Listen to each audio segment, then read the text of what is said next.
سورۃ البقرہ آیت نمبر 28 میں اللہ تعالی ارشاد فرماتے ہیں کیف تکفرون باللہ وکنتم امواتا فاحیاکم، تم کس طرح اللہ کا انکار کرتے ہو حالانکہ تم بے جان تھے، پس اس نے تم کو زندہ کیا، ثم یمیتکم، پھر وہ تمہیں موت دے گا، ثم یحییکم، پھر وہ تمہیں زندہ کرے گا، ثم الیہ ترجعون، پھر تمہیں اس اللہ ہی کی طرف لٹایا جانا ہے۔ تو آج ہم پڑھیں گے توحید کے بارے میں۔ توحید کیا ہے؟ اللہ کو ایک ماننا، اور توحید کے بارے میں ہم پڑھیں گے احادیث کی روشنی میں۔ تو نبی صلی اللہ علیہ وآلہ وسلم نے ارشاد فرمایا کہ سب سے افضل ذکر لا الہ الا اللہ ہے۔ حضرت عبادہ بن صامت رضی اللہ تعالیٰ عنہ فرماتے ہیں کہ نبی صلی اللہ علیہ وآلہ وسلم نے ارشاد فرمایا کہ جو کوئی اس بات کی گواہی دے، جو کوئی اس بات کی شہادت دے، کس کی؟ کلمے کی۔ کیا ہے کلمہ؟ کہ اللہ کے سوا کوئی معبود نہیں اور محمد صلی اللہ علیہ وسلم اللہ کے رسول ہیں، تو اللہ تعالیٰ اس شخص پر دوزخ کی آگ حرام کر دیں گے۔ ٹھیک ہے، جس نے کلمہ پڑھا لا الہ الا اللہ، اللہ تبارک و تعالیٰ اس پر دوزخ کی آگ حرام کر دیں گے، یعنی وہ ضرور دوزخ سے نکال دیا جائے گا۔ اگر وہ اپنے گناہوں کی وجہ سے دوزخ کے اندر چلا بھی گیا تو اپنی سزا بھگتنے کے بعد ضرور وہ جہنم سے نکال دیا جائے گا۔ ٹھیک ہے، آگے ایک صحابی ہیں حضرت ابو ذر غفاری رضی اللہ تعالیٰ عنہ، ان سے مروی ہے کہ وہ فرماتے ہیں کہ ایک دن میں حضور صلی اللہ علیہ وسلم کی خدمت میں تھا، تو آپ صلی اللہ علیہ وسلم نے ارشاد فرمایا کہ جو کوئی بندہ لا الہ الا اللہ کہے پھر اس کو موت آ جائے تو وہ جنت میں ضرور داخل ہوگا۔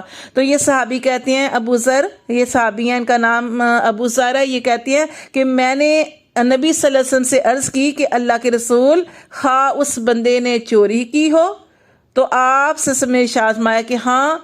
پھر وہ صحابی کہتے ہیں کہ میں نے یہ بات نبی صلی اللہ علیہ وسلم سے 3 مرتبہ پوچھی کہ یا رسول صلی اللہ علیہ وسلم وہ ضرور جنت میں جائے گا خواہ اس نے چوری کی ہو، خواہ اس نے چوری کی ہو، تو آپ صلی اللہ علیہ وسلم نے ارشاد فرمایا کہ ہاں وہ ضرور جنت میں داخل ہوگا۔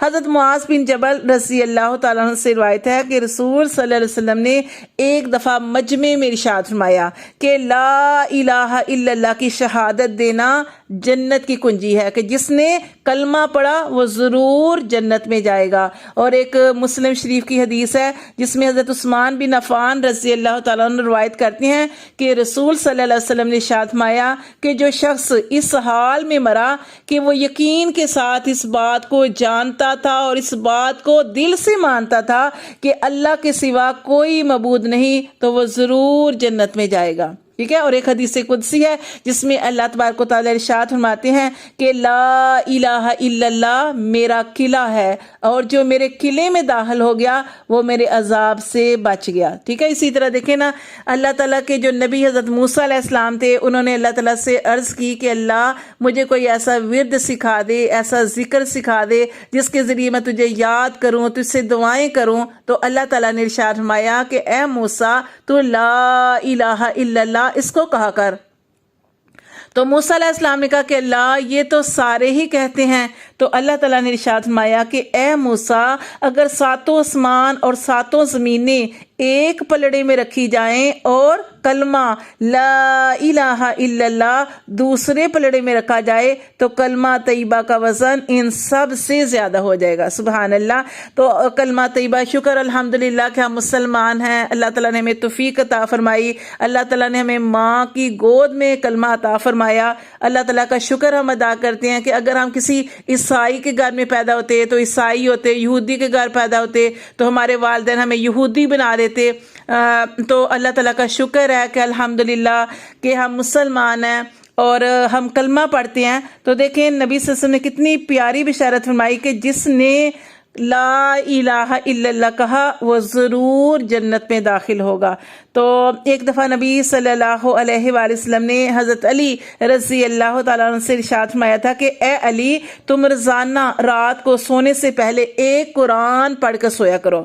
تو حضرت علی رضی اللہ تعالیٰ عنہ نے عرض کی کہ اللہ کے رسول مجھ سے یہ کیسے ممکن ہو سکے گا کہ میں روز رات کو سونے سے پہلے ایک قرآن پڑھ کے سوؤں تو آپ سے نے ارشاد فرمایا کہ سورت اخلاص پڑھ کر سو جایا کرو.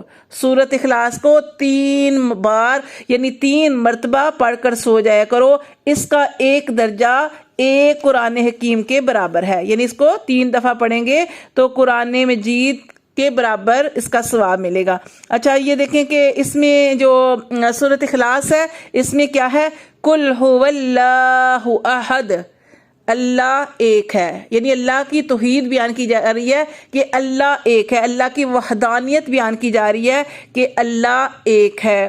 پھر اللہ تعالیٰ فرماتے ہیں اللہ الصمد، اللہ کی صفت بیان کی جاتی ہے کہ اللہ بے نیاز ہے. اللہ کو نہ ہماری عبادت کی ضرورت ہے، نہ کسی چیز کی ضرورت ہے کہ ہم جو صدقہ کرتے ہیں، خیرات کرتے ہیں یا کچھ بھی کرتے ہیں، نہ جو بھی ہم عبادت کرتے ہیں، اللہ کو ان ساری چیزوں کی ضرورت نہیں ہے. لیکن اللہ تعالیٰ فرماتے ہیں کہ اللہ الصمد، اللہ بے نیاز ہے. ہم جو کچھ بھی اچھے اور برے اعمال کریں گے اس کی ہمیں جزا سزا ملے گی. اچھے اعمال کریں گے اس کا بھی اچھا بدلہ ملے گا، اور اگر برے اعمال کریں گے تو اس کا برا نتائج جو ہے وہ ہمیں ملیں گے.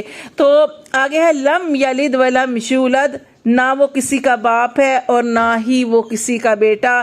ولم یکن لہ کفوا احد، اور نہیں ہے اس کا کوئی بھی ہمسر، اس کا ہمسر کوئی نہیں، اس جیسا کوئی نہیں ہے، اس کے برابر کوئی نہیں ہے. تو یہ اللہ تعالیٰ کی توحید ہے. اللہ تبارک و تعالیٰ ہمیں سچے دل سے، کلمہ تو ہم پڑھتے ہیں الحمدللہ، ہم نے کلمہ پڑھا، ہم مسلمان ہیں، لیکن اللہ تبارک و تعالیٰ جو جیسے یہ کلمہ ہے نا کہ لا الہ الا اللہ، کہ اللہ کے سوا ہماری پریشانیوں کو، ہمارے دکھوں کو، ہماری تکلیفوں کو، ہمارے مصائب کو کوئی بھی دور کرنے والا نہیں. وہ ایک ہی ذات ہے اور وہ صرف اللہ کی ذات ہے.